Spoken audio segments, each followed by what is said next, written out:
Hey, Brown and Gold coaches, it's Clint here once again, outlining the steps that I think we should use for the progression for kipping pull-up. So we have beginner 2 up there, intermediate 2, very similar to the last video with pistols.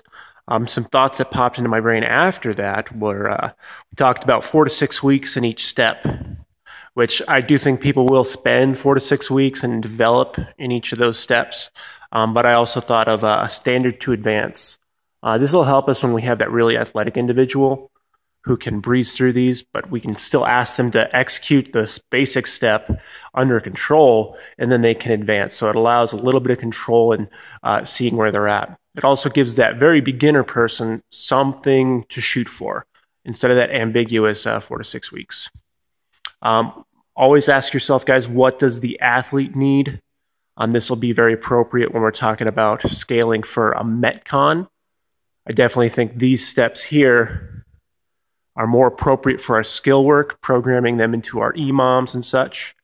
But a high volume pull-up day is not going to be very appropriate to use a ring row with, just because they're going to get exhausted.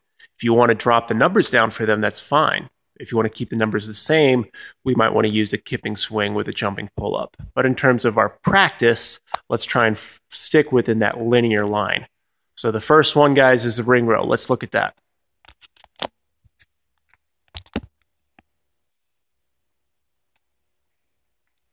Right on, guys. This is one we've used a lot already. We know it pretty well. Let's just go over the things we really want to see. Something that'll help you is assigning ring width. This is something they teach you in the gymnastics seminar. Middle finger to elbow, a cubit measurement, getting your ring to neutral. Roughly around there will work. Okay? You don't have to be super precise, but there's obviously extremes. Don't have them super wide. You can't be super narrow. It's roughly shoulder width. And take the time to make that happen, and also take the time to make the rings level. All that stuff helps. So, ring row, wheel ourselves back. Okay. Make sure the shoulder's active, pulling the shoulder blades back. We also want a nice tight hollow position, squeezing the glutes, squeezing the belly. Those are 2 basic cues. Right? Drive the elbows back, make that clear touch. Okay. The body should stay in a straight line the whole time. Right? We don't want a lot of bending in the knees, trying to cheat the movement. Okay, it's a little strict.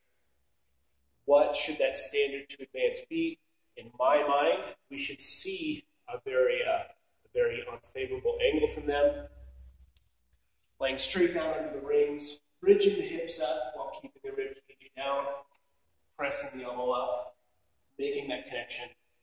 They should be able to do 5 of those, 5 of them, clean and unbroken, before they should advance. Okay, that's my stake on those.